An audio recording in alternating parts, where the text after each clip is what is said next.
Shalom, shalom. I want to give all praises, glory, and honor to Yahweh, Bahashim, Yahweh Shai, Bahashim, Rakakodash. Double honors to the apostles and elders of Great Millstone who rule well. Peace, blessings, and salutations to you sincere Akim out there pushing the truth across the four corners of earth. I'm the brother Shaman of Great Millstone, Chicago. And Salakia for any hiatus.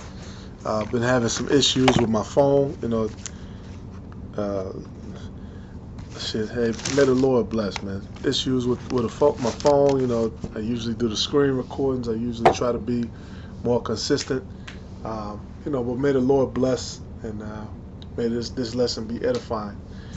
Because the times that we're coming into, like I was just talking to an older brother Mataz, this is going to be times like no other.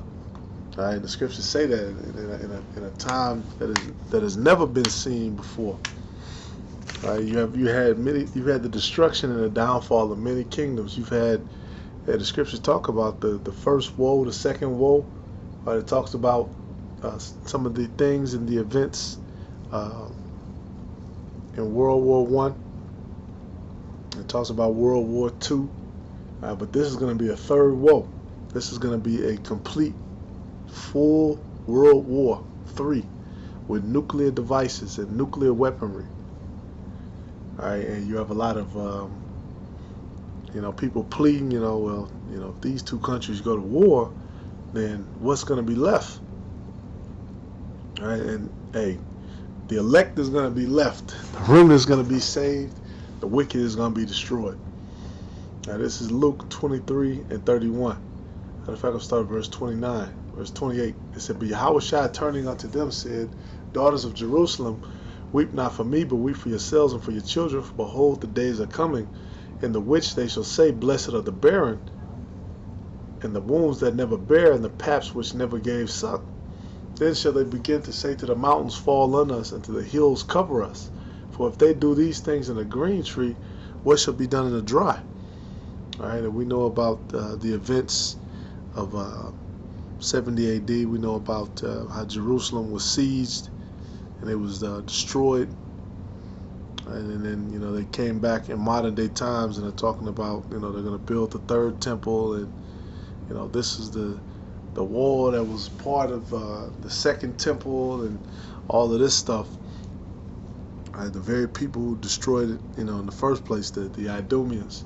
But in this time, if these people are doing all this crazy shit right now in the time of the green tree, turn on YouTube, turn on any of these media outlets, look at the shit that people are doing in the streets, especially now that it's summertime and they're free and they were able to take the mask off. That quickly they forgot about the events which led up to the current economic state, which they still haven't clarified exactly who's at fault or what really happened.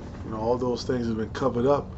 But the point being, if these people are willing to steal and kill, and of course they're playing the shut-off game with the EBT system. They've been doing that for years now. But if these things happen in a green tree, what should be done in a dry? What's going to happen when they don't cut it back on? What's going to happen when there is no stimulus or there is no extra? There is no other way. There is no religious exemption for people who don't want to take the digital all. What's going to happen? Hey, and it's going to get crazy. It's going to get wild.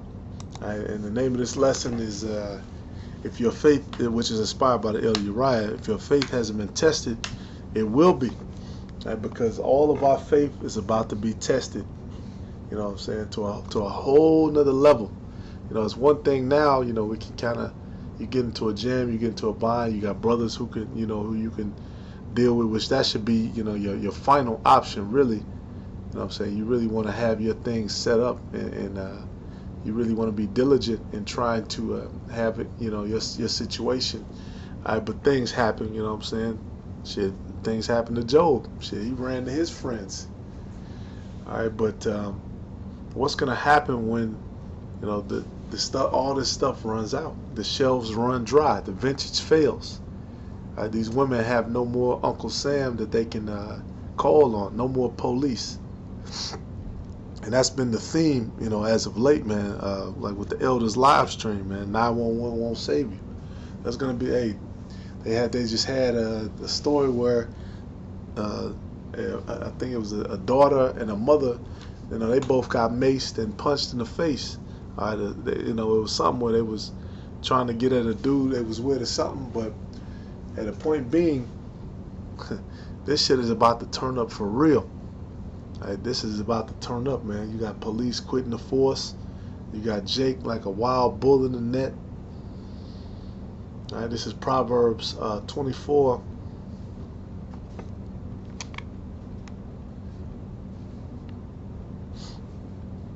And 19. It says, "Fret not thyself because of evil men, neither be thou envious at the wicked."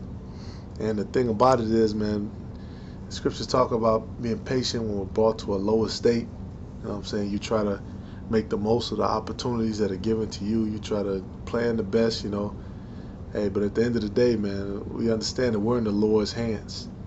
We're in the Lord's hands, and it's through the Lord, through the power, spirit and power of Yahweh Yahushai, that we're going to eat and we're going to continue to survive. So we're not envious at these damn devils who own these lofts and shit downtown, which a lot of them are starting to move out of there because they can see slowly creeping in. Is this famine? This destruction. What they do up here in Chicago is on the New Year they let the bridges up. So they close the ritzy part of downtown from the other part. The lower part. Part with Harold's Chicken and all that shit.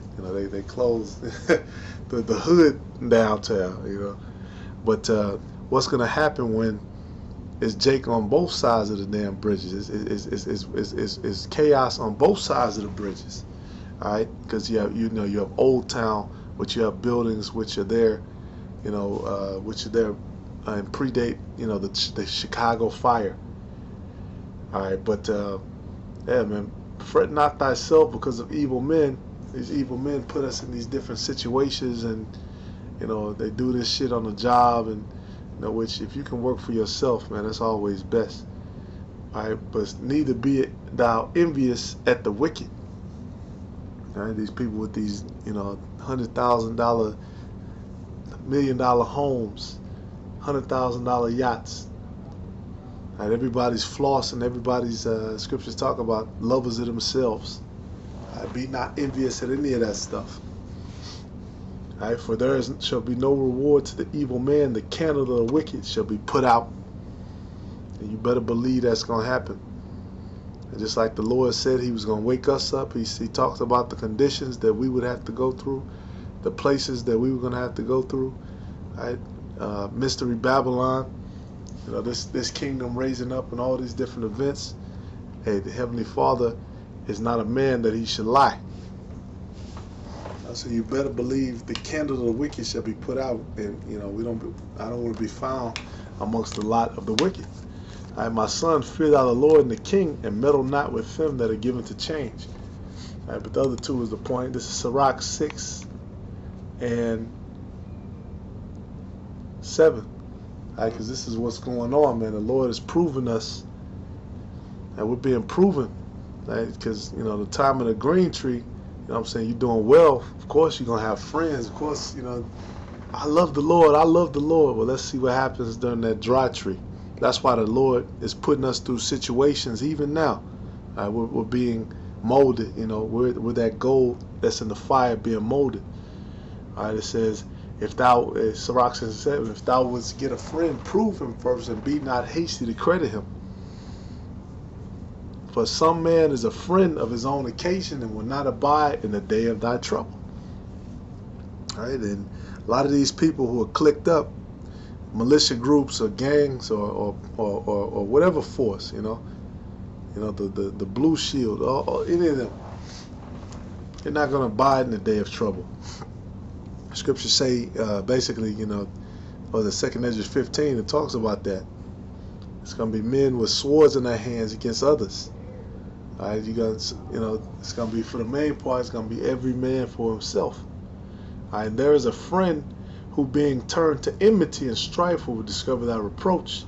Again, some friend is a companion at the table and will not continue in the day of thy affliction. So when shit gets hard, shit gets tough, fuck your friendship. And that's what a lot of these people are, man. But hey, with us, the brothers, man. Hey, maybe the elect is going to stand against the gates of hell. Ain't no maybe. The elect is going to stand against the gates of hell. And when all hell breaks loose, and when all Esau's plan that he thinks he has is put into full force, and then we're going to be delivered. I said, but in thy prosperity he will be as thyself, and be bold over thy servants. If thou be brought low, he will be against thee, and will hide himself from thy face. Separate thyself from thy enemies, and take heed of thy friends. And that's what's going on now, man. Who is my brother? Who is my mother? All right, them that do the will of the Father that sent me. All right, that's who your brother is. That's who your friend is. All right, this is Ecclesiastes, 12 and 14. It says, for God shall bring every work in a judgment with every secret thing, whether it be good or whether it be evil. All right, again, you want to build up faith, and you want faith without works is dead. You want your works to reflect your faith. You don't want to have a whole bunch of stuff where secret faults, where you're doing some shady shit on the side. All right, we want to be rewarded openly. We want the best of the best. All right, because in this time of judgment, you don't want to be uncertain in your mind of shit. Is the Lord gonna save me, man? You better know, I believe the Lord is gonna save me. I believe, regardless of what's going on or what situation that I come into, that Yahweh Shai, He saves, He delivers. And that's what Yahweh Shai means. He saves, He delivers. This is Psalms 37 and 1. It says, fret not thyself because of evildoers, neither be thou envious against the workers of iniquity, for they shall soon be cut down like the grass and wither as the green herb. Trust in the Lord and do good, so shalt thou dwell in the land, and verily thou shalt be fed. Delight thyself also in the Lord, and He shall give thee the desires of thine heart. And one of the greatest desires we all have, what does it say, my people seek a kingdom? We seek a kingdom, an inheritance. Right? Hey, reparations, man. You got Jake infighting over reparations, man. You got Judah. Well, look, we created America, we created hip hop, we created all this stuff. Look, we get reparations, and maybe we'll fuck with you later. Then Benjamin jumps in. Well, we want it too. Levi. Well, we want it too. Well, you got to go to the French. You got to go to the British and the people who colonized you. And then the northern kingdoms, the tribes, they come in too. Well, we want which they all deserve reparations. All right, we're gonna receive an inheritance. We're gonna receive a kingdom and be as one. All right, but it's under one banner, man. We have to come and understand that an everlasting covenant was made with our fathers. It's a certain way that we're supposed to come. All right, it says, trust in the Lord and do good, so shalt thou dwell in the land. Yes, sir, and verily thou shalt be fed. Delight thyself also in the Lord, and He shall give thee desires of thine heart. Commit thy way unto the Lord. Trust also in Him, and He shall bring it to pass. All right, you have to trust in Him with unwavering trust. All right, these things and these little tests and these little situations, man, these are all the build-up. Just like in the movie, you have the main character. They train, or they're defeated, then they meet the master, and they're trained up and built up and challenged and put through different tests, and then in the end, in that final conflict, they're ready. All these different things, these writers, they They play